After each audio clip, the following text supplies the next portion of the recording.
आज की हमारी टॉपिक है जो है सिंटैक्स यानी पेपर में जो है सिंटैक्स से कई सारे क्वेश्चन जो है प्रश्न पूछे जाते हैं। तो आज हम लोग सिंटैक्स को थोड़ा देखते हैं कि सिंटैक्स है क्या। तो सबसे पहले हम लोग जो है देख लेते हैं कि सिंटैक्स कहते किसे हैं। यानी सिंटैक्स यानी सब्जेक्ट वर्ब एग्रीमेंट, यानी subject verb agreement, subject verb agreement.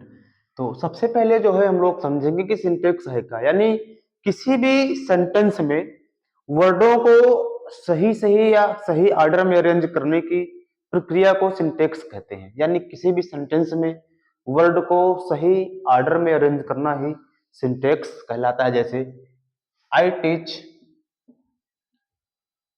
I teach you English, I teach you English. यानी सबसे पहले सब्जेक्ट, उसके बाद में हेल्पिंग वर्ब, फिर मेन वर्ब, उसके बाद में ऑब्जेक्ट, कॉम्प्लीमेंट।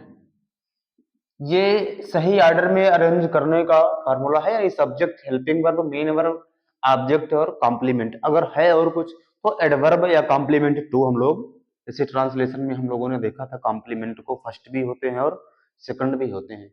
तो सिंटेक्स का मेन मुख्य जो काम है उसका मतलब ये है कि सब किसी भी सेंटेंस में वर्डों को सही ऑर्डर में अरेंज करना ही सिंटेक्स कहलाता है। यानी हम वर्डों को जो है सेंटेंस में लिखते तो हैं लेकिन उसको क्रम से लिखते हैं। सबसे पहले हम लोग सब्जेक्ट लिखते हैं, इसके बाद हेल्पिंग वर्ब लिखते हैं, फिर मेन वर्ब, फिर ऑब्जेक्ट, फिर कॉम्प्लीमेंट। इस तरह के जो लिखा जाता है सेंटेंस में, इसी को ही सिंटेक्स कहा जाता है। यानी किसी भी सेंटेंस में जो है वर्डों को सही ऑर्डर में अरेंज करना ही सिंटेक्स होता है। सबसे पहले हम लोगों ने देखा सब्जेक्ट लिखेंगे, helping verb, main verb, object, last में कॉम्प्लीमेंट। जैसे एक एग्जांपल हम लोग और लेते हैं, she is she is writing a letter. यानी सबसे पहले मैंने सब्जेक्ट लिखा, फिर हेल्पिंग वर्ब, फिर हमारी रही मेन वर्ब, लास्ट में हमारा ऑब्जेक्ट। यानी सही ऑर्डर में अरेंज करना ही सिंटेक्स कहलाता है। अब हम लोग जो है सिंटेक्स को थोड़ा और समझते हैं अच्छे से। सिंटेक्स में जो है सारे अरेंज कैसे होते हैं। सबसे पहले हम लोग बात करते हैं कि किस सेंटेंस में जो है अगर दो सब्जेक्टों के बीच में अगर एंड सब लगा है, एंड, दो सब्जेक्ट हैं, इधर भी सब्जेक्ट होगा इधर भी होगा, बीच में अगर एंड जुड़ा है तो हमारी वर्ब जो है प्लूरल फॉर्म की आएगी। यानी अगर हमारा सब्जेक्ट जो है दो है लेकिन बीच में एंड से जुड़ा है तो हमेशा वर्ब हमारी प्लूरल आएगी। एक बात याद रखना आप लोग, जैसे अगर सब्जेक्ट सिंगुलर है तो हमारी वर्ब भी सिंगुलर आएगी, अगर हमारा सब्जेक्ट प्लूरल है तो वर्ब भी हमारी प्लूरल आएगी। यानी अगर सब्जेक्ट सिंगुलर है तो वर्ब भी सिंगुलर आनी चाहिए, अगर वह सब्जेक्ट हमारा प्लूरल है तो वर्ब भी हमारी प्लूरल ही आएगी। जैसे एक एग्जांपल हम लोग इस वाले का लेते हैं कि and Mohan Ram and Mohan are good friend.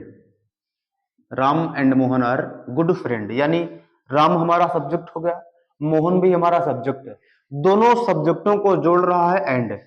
तो एंड जब लगा है तो हमारी वर्ब प्लूरल फॉर्म की आएगी। यानी दो सब्जेक्टों को अगर एंड से जोड़ा जाए तो वर्ब हमारी प्लूरल की आएगी।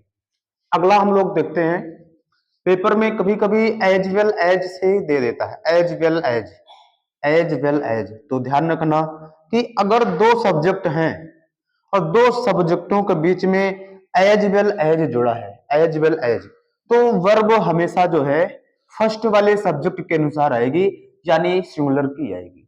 जैसे एक एग्जांपल हम लोग इसका भी ले रहे हैं कि Raju as well as, Raju as well as Gita has broken the glass, has broken the glass. अब देखिए हैज हमारा सिंगुलर फॉर्म का है, तो यहां राजू को और गीता को जोड़ा किससे गया था, एज वेल एज से, इसलिए हमारी वर्ब जो है सिंगुलर फॉर्म की आई। एक एग्जांपल हम लोग इसका और देखते हैं, Mohan as well as you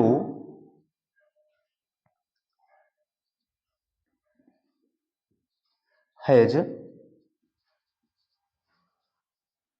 completed the work.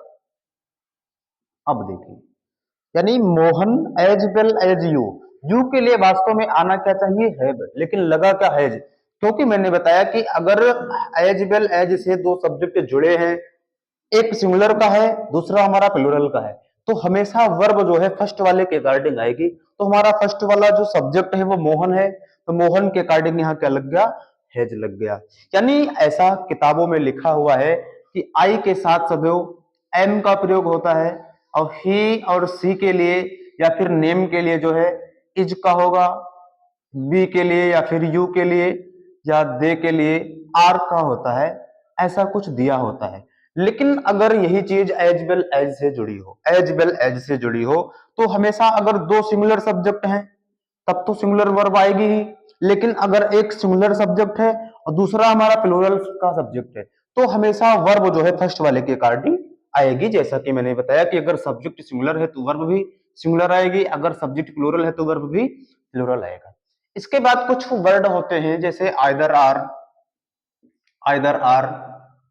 या फिर नाइदर नार, नाइदर डॉट डॉट नार, या फिर आर या नार भी ले लो, या everyone, everyone, anyone, everybody, everybody, या फिर ईच या no one.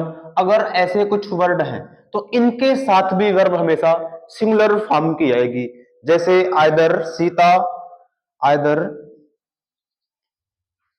Either Sita or Gita, either Sita, either Sita or Gita, यानी singular subject singular subject, Sita और गीता दोनों सिंगुलर है, आइदर से मैंने जोड़ दिया, either Sita or Gita has gone to jungle, has gone to jungle. अब देखिए वर्ब हमारा जो है हैज जो है सिंगुलर फॉर्म की है, क्योंकि मैंने बताया कि अगर आइदर या फिर नाइदर या आर से जुड़े होते हैं तो वर्ब हमारी सिंगुलर फॉर्म की आएगी। ऐसे ही और हम लोग देख लेते हैं, अगर एंड से मैंने देख लिया, एज वेल से एज भी देख लिया, तो ये वाले वर्ड अगर हैं तो इनके साथ भी वर्ब हमेशा सिंगुलर फॉर्म की लगेगी।